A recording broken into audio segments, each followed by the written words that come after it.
All truly great thoughts are conceived while walking. Friedrich Nietzsche, Twilight of the Idols. When you are walking, there is only one sort of performance that counts: the brilliance of the sky, the splendor of the landscape. Friedrich Gross, A Philosophy of Walking. Walking is an activity that extends far beyond its practical utility. It has been a profound source of inspiration and reflection throughout human history, influencing many great thinkers, artists, and philosophers.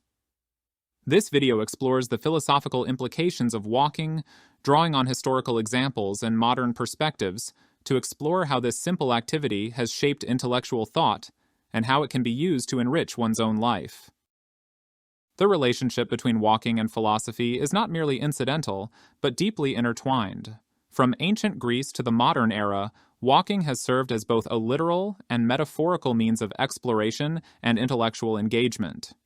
Walking and thinking is most famously associated with Aristotle, the Greek philosopher whose moniker peripatetic, which means to walk, reflects his habit of teaching while strolling around the Lyceum. Aristotle's practice of walking while discussing philosophical ideas was not just a physical activity, but a method of engaging with the world in a dynamic and interactive way. The act of walking allowed Aristotle to integrate physical motion with intellectual discourse, creating a holistic approach to learning and contemplation.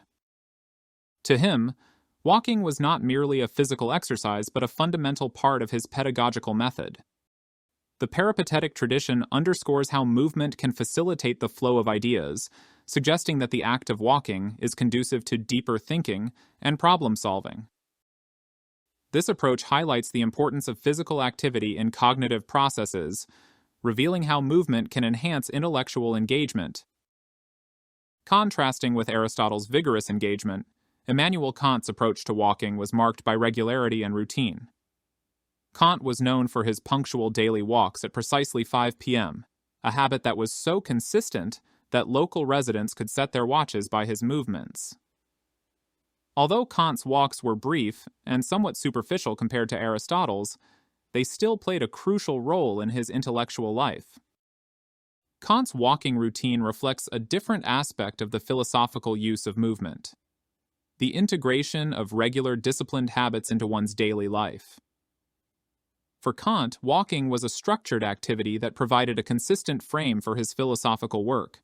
This routine underscores how regular, albeit brief periods of physical activity can contribute to maintaining intellectual discipline and fostering productivity.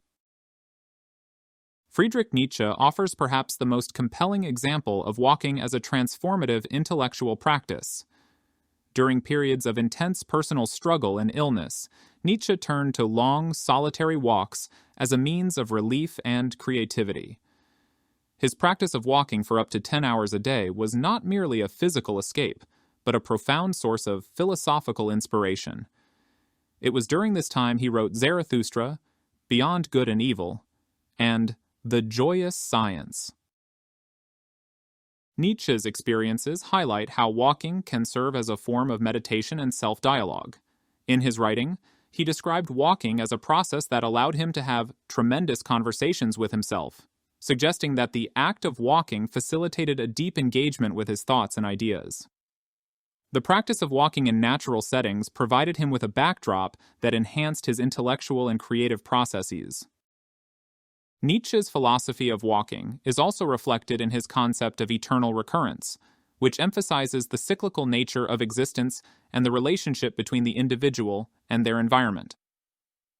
For Nietzsche, walking was a way to experience the continuous flow of time and existence, reinforcing his ideas about the repetition and transformation of life. The philosophical implications of walking extend beyond individual thinkers and touch on broader themes related to identity, creativity, and existence. One of the key philosophical insights related to walking is its ability to challenge conventional notions of identity. As Friedrich Gross explains in A Philosophy of Walking, walking allows individuals to escape the constraints of identity and social obligations. When walking, one is not bound by a fixed self or history, but becomes part of a broader, timeless flow of life. This fluidity of identity experienced during walking can lead to a sense of liberation and creativity.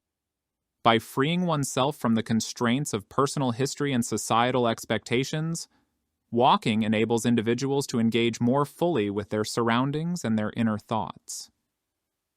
This perspective suggests that walking can be a form of existential exploration, allowing individuals to reconnect with their fundamental nature and experience a sense of renewal.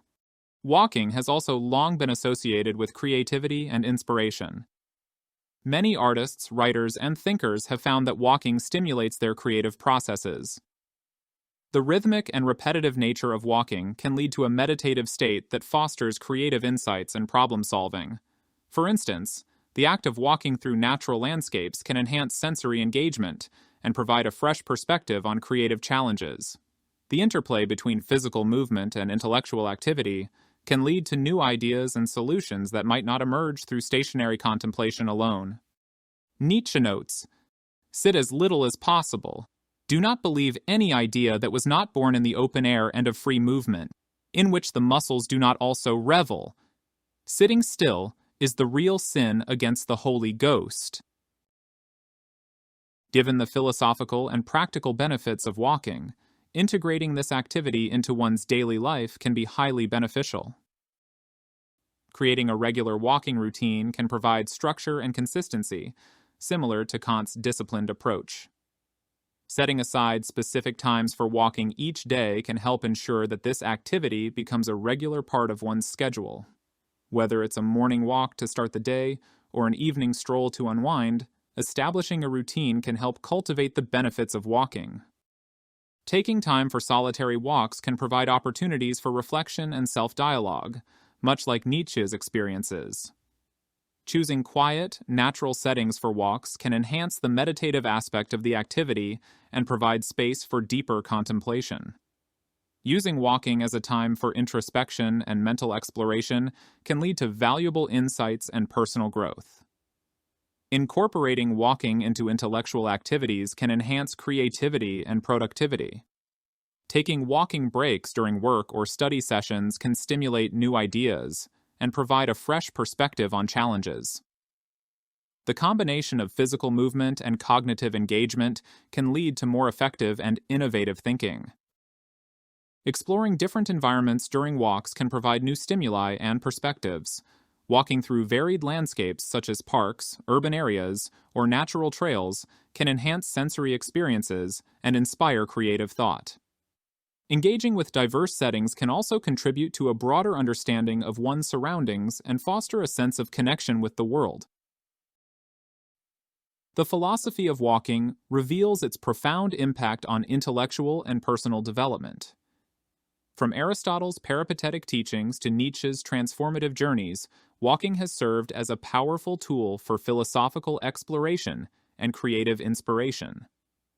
The practice of walking offers valuable insights into the nature of identity, creativity, and existence, demonstrating its significance beyond mere physical exercise. By incorporating walking into daily routines, individuals can harness its benefits for personal growth and intellectual engagement. Establishing a walking routine, embracing solitude and reflection, integrating walking into intellectual work, and exploring new environments can enhance one's well-being and foster deeper connections with oneself and the world. In the end, walking is more than just a physical activity. It is a pathway to self-discovery and intellectual enrichment. Whether through the meditative solitude of a long hike or the routine rhythm of a daily stroll, walking offers a timeless and transformative practice that can enrich one's life in profound ways. If you found this exploration of the philosophy of walking insightful, please give this video a thumbs up and subscribe to our channel to stay updated on more thought-provoking content.